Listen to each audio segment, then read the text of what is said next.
Assalomu alaykum hurmatli obunachilar. Mana Andijondan Azizbek ukamiz kelibdilar bugun. Assalomu alaykum.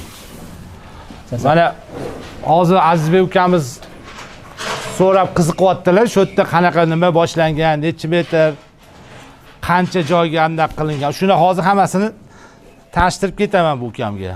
Hop. Mana Husniddin aka, hurmatli obunachilar, yana savolni qaytarsam, ko'pchilik kommentariyada o'qiyapsiz. Qiziqyapti fermangizga. Necha metr qanday boshlagansiz? Nechinchi yil boshlagansiz bu kasbni? Hop, Azizbek buni 95-yillarda zapchasti savdo qilardi ipodromda. Bitta qo'shnimiz keldilar-da, ukam dedilar, 9 ming so'm pul berib turgin dedilar. Ustalarimiz dedilar, ketyotdi. Hal kechqurun senga beraman dedilar.